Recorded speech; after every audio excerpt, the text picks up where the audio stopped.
PM Modi ने virtual rally के जरिए आत्मनिर्भर यूपी रोजगार अभियान की शुरुआत की। साथ ही पीएम मोदी ने सीएम योगी की तारीफें भी की और कहा कि यूपी सरकार ने आपदा को अवसर में बदल दिया। सीएम योगी आदित्यनाथ ने भी लोगों को संबोधित किया और कहा कि कोरोना काल में पीएम मोदी ने कई बड़े फैसले लिए। 30,47,000 श्रमिकों की स्किल मैपिंग कराई गई। लखनऊ में प्रदर्शन कर रहे समाजवादी पार्टी के कार्यकर्ताओं पर लाठीचार्ज किया गया। कई कार्यकर्ताओं को पुलिस ने हिरासत में लिया। पेट्रोल डीजल के बढ़े दामों को लेकर कर रहे थे प्रदर्शन। विश्व में कोरोना वायरस की संख्या में लगातार इजाफा होता चला जा रहा है। दुनिया में कोरोना वायरस की संख्या 96,08,814 हो चुकी है। वहीं 48,08,236 लोग इलाज के बाद ठीक हुए, जबकि कोरोना की वजह से 4,89,405 लोगों की मौत हो चुकी है। देश में 24 घंटे में 17,296 कोरोना के नए मामले सामने आए। 407 लोगों की कोरोना के चलते जान गई। देश में कुल मरीजों की संख्या 4,90,000 के पार पहुंच गई। महाराष्ट्र में कोरोना से हाहाकार मचा हुआ है। अब तक महाराष्ट्र में कोरोना के 1,43,000 मरीज सामने आ चुके हैं। वहीं 73,792 लोग ठीक होकर घर वापस लौट चुके हैं, जबकि 6,739 लोगों की कोरोना के चलते मौत हो चुकी है।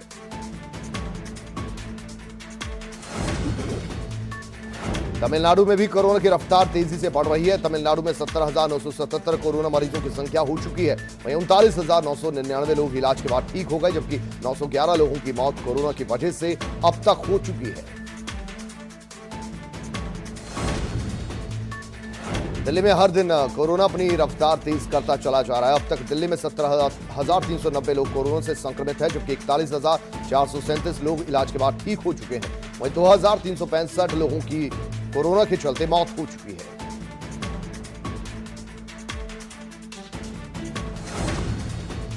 यूपी में कोरोना का आंकड़ा 19,000 के पार पहुंच चुका है। 24 घंटों में 700 नए मामले सामने आए। अब तक 596 लोगों की मौत हो चुकी है। 12,000 से ज्यादा मरीज इलाज के बाद ठीक हुए, तो वहीं अब तक 596 कोरोना मरीजों की मौत हो चुकी है। बताते चलें कि यूपी में कोरोना के 6,375 एक्टिव केस हैं।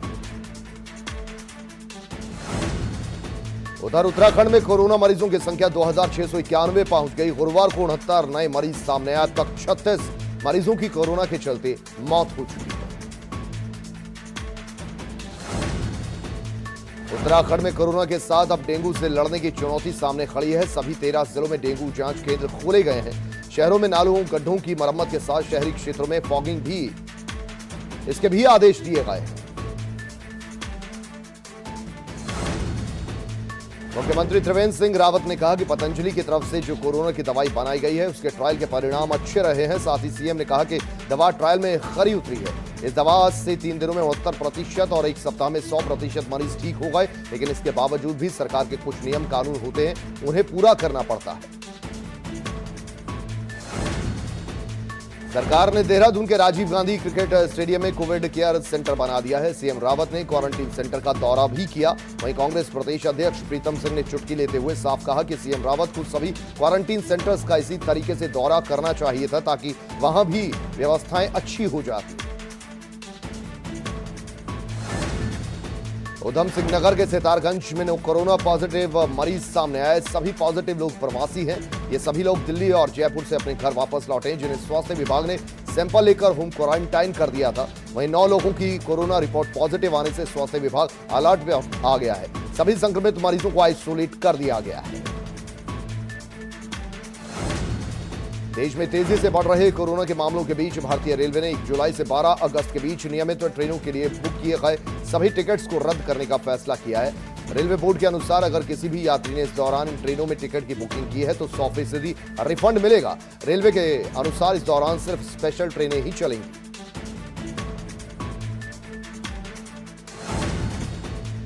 एटा में कोरोना महामारी के चलते मुख्य बाजार बाबूगंज घंटाघर हाथीगेट को हॉटस्पॉट कर दिया गया, जिसको खोले जाने को लेकर डीएम एसएसपी ने संयुक्त रूप से सदर विधायक और व्यापार मंडल के पदाधिकारियों के साथ एक बैठक की है। इस दौरान हॉटस्पॉट के साथ साथ कोरोना संदिग्ध लोगों के निरीक्षण कर निर्देश दिए गए हैं। तेलियार मोहल्ला में 3 लेयर की बैरिकेडिंग भी कर दी गई है। अमेरिकी सेनेट ने हांगकांग से जुड़े विवादित कानून को लेकर चीन पर प्रतिबंध लगाने को मंजूरी दे दी है। इससे जुड़े बिल को सेनेट ने पास कर दिया। इस बिल में चीन के वैसे अधिकारियों, बिजनेसमैन और बैंक पर प्रतिबंध लगाने का प्रावधान है जो हांगकांग की स्वायत्तता को कम करने की कोशिश कर रहे हैं। विदेश मंत्रालय ने कहा है कि चीन को अगर शांति व्यवस्था बनाए रखनी है तो दोनों राष्ट्रों के बीच पूर्व में किए गए समझौतों का सम्मान होना चाहिए। पूर्वी लद्दाख क्षेत्र में चीनी कार्रवाई के कारण क्षेत्र में तनाव बढ़ा है और 15 जून की हिंसक झड़प भी इसी का परिणाम है, जिसमें भारत के 20 जवान शहीद हुए हैं।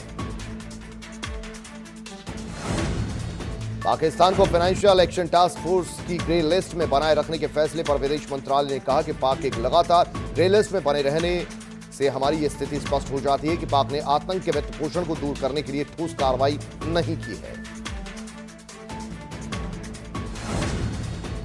स्विट्जरलैंड के सेंट्रल बैंक की तरफ से जारी रिपोर्ट के मुताबिक 2019 में भारतीयों के कुल 6,625 करोड़ रुपए जमा थे, जो 2018 के मुकाबले 6% कम है। पिछले 2 सालों से इसमें लगातार गिरावट आ रही है। ये लगातार दूसरा साल है जब स्विस अकाउंट में भारतीयों के जमा पैसों में गिरावट आई है।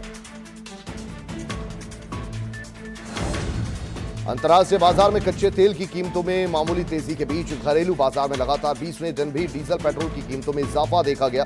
दिल्ली में पेट्रोल की कीमत 80 रुपए पार कर गई, जबकि डीजल एक दिन पहले ही 80 रुपयों से ऊपर चला गया। जहां डीजल 17 पैसे महंगा हुआ है, वहीं पेट्रोल की कीमत में 21 पैसे का इजाफा हो गया है।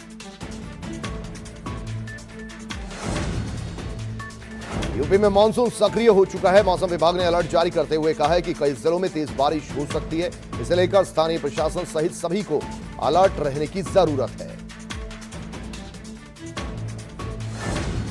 यूपी बिहार के कई जिलों में आकाशीय बिजली गिरने से और आंधी तूफान से भारी तबाही मची। बिजली गिरने से उत्तर प्रदेश में कम से कम 24 लोगों की जान गई। इसके अलावा प्राकृतिक आपदा में 46 पशुओं की भी मौत हो गई, जबकि कई लोग इससे झुलस गए। वहीं बिहार में आकाशीय बिजली गिरने से 84 लोगों की जान चली गई। प्रयागराज में आकाशीय बिजली गिरने से 6 लोगों की मौत हो गई। एक साथ 6 लोगों की मौत के बाद जिले में हड़कंप मच गया। आकाशीय बिजली गिरने से प्रदेश में हुई मौतों पर पीएम मोदी के साथ ही सीएम योगी ने भी शोक जताया। यूपी सरकार ने सभी मृतकों के परिवार वालों को 4-4 लाख रुपयों को मुआवजा दिए जाने का ऐलान किया है। गोंडा में घाघरा नदी का रौद्र रूप देखने को मिल रहा है। घाघरा में अचानक जलस्तर बढ़ने की वजह से खनन माफियाओं का कई वाहन उनके फंस गए, जिसके बाद खनन माफियाओं ने पानी में ही गाड़ी को छोड़कर उन्हें भागना पड़ गया। घाघरा का जलस्तर खतरे के निशान से मात्र 68 सेंटीमीटर नीचे रह गया है। सिद्धार्थनगर के संस्कृत महाविद्यालय के कमरे में एक अज्ञात युवती का शव मिलने से सनसनी फैल गई। दरअसल लाइनमैन ने बल्ब लगाने के दौरान युवती की लाश देखी, जिसके बाद इसकी सूचना पुलिस को दी गई। जानकारी मिलते ही पुलिस ने आला अधिकारी फॉरेंसिक टीम के साथ घटनास्थल पर वो पहुंचे और जांच में जुट गए। रामपुर में आर्थिक तंगी से परेशान होकर एक परिवार ने जहर खा लिया, जिसके बाद महिला और 2 बच्चों की मौत हो गई। वहीं जहर खाने से महिला के पति की तबीयत खराब हो गई। पुलिस ने मृतक महिला के ससुराल वालों पर दहेज और हत्या समेत कई मामलों में मुकदमा दर्ज कर लिया है। आगरा में चचेरे भाई ने मामूली कहा सुनी में गोली मार दी। पैर में गोली लगने से युवक घायल हो गया, जिसके बाद उसे गंभीर हालत में अस्पताल में भर्ती करवाना पड़ा। घटना के बाद आरोपी सहित परिजन फरार बताए जा रहे हैं। पूछताछ के लिए पुलिस ने आरोपी की मां को हिरासत में लिया है। बुलंदशहर में दिन दहाड़े बाइक सवार बदमाशों ने युवक को गोली मारकर मौत के घाट उतार दिया। मृतक युवक हापुड़ का बताया जा रहा है। मौके पर पहुंची पुलिस ने शव को कब्जे में लेकर पोस्टमार्टम के लिए भेज दिया है। हत्या के बाद गांव वालों ने स्टेट हाईवे को जाम कर दिया।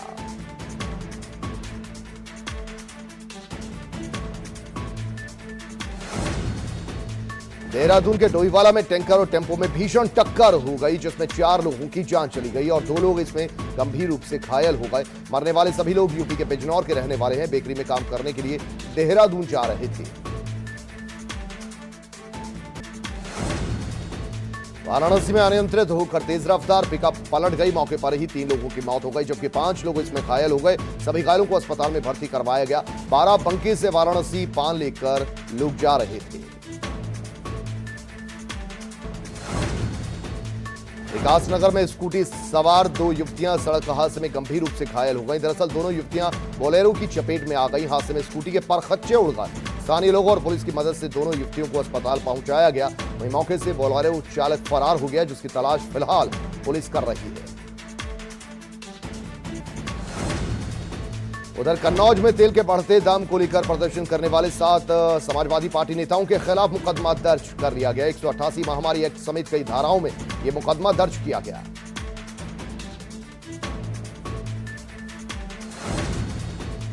देहरादून में प्रीतम सिंह सहित कांग्रेस नेताओं के खिलाफ मुकदमा दर्ज कर लिया गया है। बढ़ती महंगाई के विरोध में कांग्रेस ने गुरुवार को प्रदर्शन किया था। कांग्रेस नेताओं पर सोशल डिस्टेंसिंग का पालन नहीं करने का आरोप लगा है। अमेठी में तेज रफ्तार से आ रही एम्बुलेंस नीलगाय और ट्रक से टकरा गई, जिसके बाद 5 लोग इसमें गंभीर रूप से घायल हो गए। वहीं 8 साल के एक बच्चे की मौके पर ही मौत हो गई। गांव वालों की सूचना पर पहुंची पुलिस ने घायलों को अस्पताल पहुंचा दिया है। बुलंदशहर में यामाहा शोरूम के मालिक की गोली मारकर हत्या कर दी गई। हत्या की वजह संपत्ति विवाद को बताया जा रहा है। हत्या आरोपी बिजनेस पार्टनर मौके से फरार हो गया। बताया जा रहा है कि शराब पिलाकर घटना को अंजाम दिया गया। पुलिस और फॉरेंसिक टीम मौके पर पहुंचकर जांच में जुटी हुई है। भदोही में बस स्टैंड के पास हाईवे पर खड़े एक छात्र नेता पर बाइक सवार 3 दबंगों ने देशी तमंचे से हमला कर दिया, जिसमें छात्र नेता मनीष यादव समेत 2 लोग घायल हो गए, जिनको इलाज के लिए सीएचसी में भर्ती करवाया गया। पुलिस ने देशी बम से हमला करने वाले 2 युवकों की पहचान कर ली है। पुलिस उनकी तलाश में जुटी हुई है।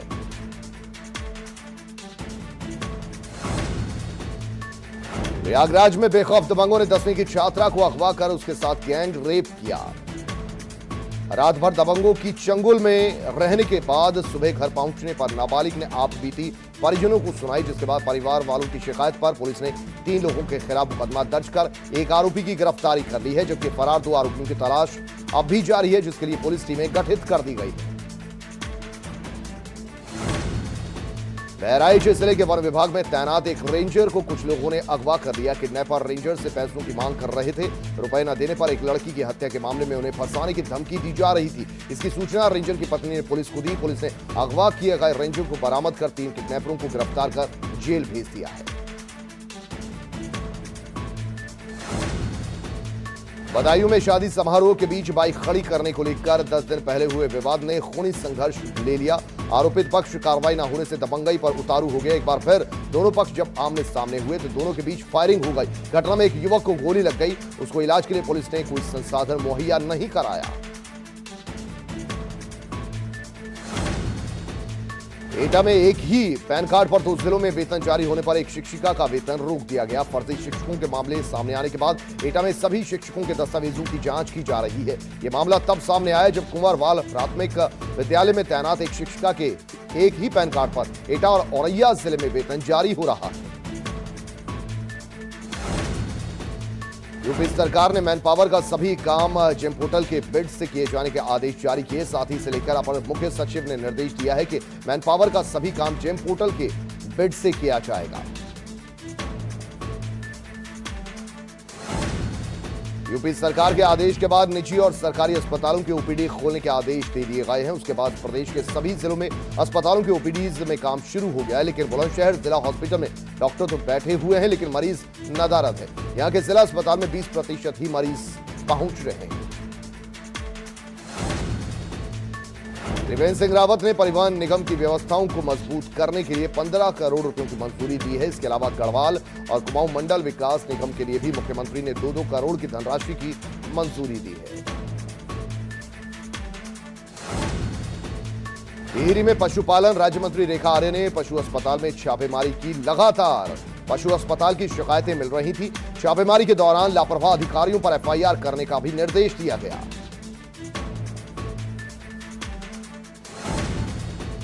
पिथौरागढ़ की हाईवे सेवा को बहाल करने की मांग तेज हो गई है। मार्च के महीने में नैनी सैनी एयरपोर्ट पर प्लेन के रनवे से फिसलने के बाद हवाई सेवा पूरी तरह बंद कर दी गई थी। कांग्रेस विधायक हरीश धामी का कहना है कि जल्द ही हवाई सेवा को बहाल किया जाएगा। रुड़की नगर निगम के ठेकेदार पर हुए हमले के मामले में नया मोड़ आ गया। सिविल लाइन पुलिस ने मामले में मुकदमा दर्ज कर लिया है। पुलिस अब किसी भी वक्त मेयर गौरव गोयल से पूछताछ कर सकती है। दरअसल मेयर ने ठेकेदार पर गंभीर आरोप लगाए हैं और कहा है कि कुछ ठेकेदार कमीशनखोरी के चलते निर्माण कार्यों में घटिया सामग्री का इस्तेमाल करते हैं।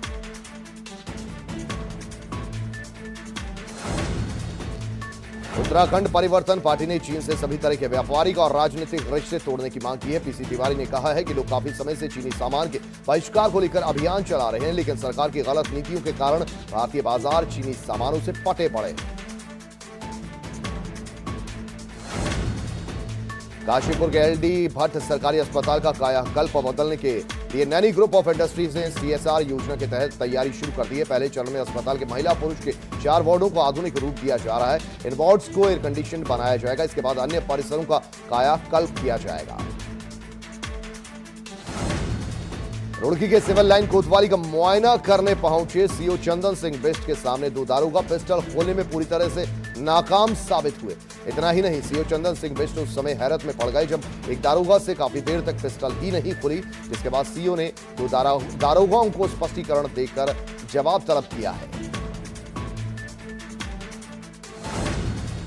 पिथौरागढ़ में पिरूल से बिजली बनाने की कवायद शुरू हो गई है। इस योजना को अमली जामा पहनाने के लिए एक बैठक का आयोजन किया गया। पहले चरण में 4 लोगों को पिरूल से बिजली बनाने के लिए चुना गया है। इन 4 लोगों को प्लांट लगाने की भी इजाजत मिली है। इसको लेकर लोग खुश नजर आ रहे हैं।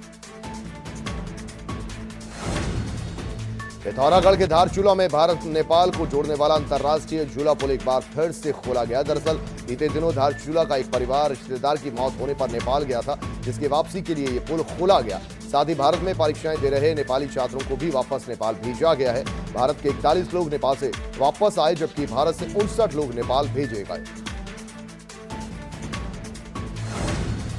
टिड्डियों का दल वाराणसी में पहुंचते ही जिला प्रशासन अलर्ट मोड पर आ गया। हाई लेवल मीटिंग के बाद देर रात जिलाधिकारी कौशल राज शर्मा ने कमान संभाली और अधिकारियों का मनोबल बढ़ाते हुए उन्हें भगाने और मारने का क्रम पूरी रात चलता रहा। फायर ब्रिगेड की गाड़ियों ने पेड़ों पर दवा का छिड़काव किया। मुलायम सिंह यादव पर बनी फिल्म का पोस्टर रिलीज हो चुका है। दरअसल सपा संरक्षक मुलायम सिंह के जीवन पर इस फिल्म को बनाया गया। फिल्म में अमित सेठी, निमोह चक्रवर्ती, गोविंद नामदेव ने भूमिका अदा की है। फिलहाल फिल्म के रिलीज होने की कोई जानकारी नहीं दी गई है।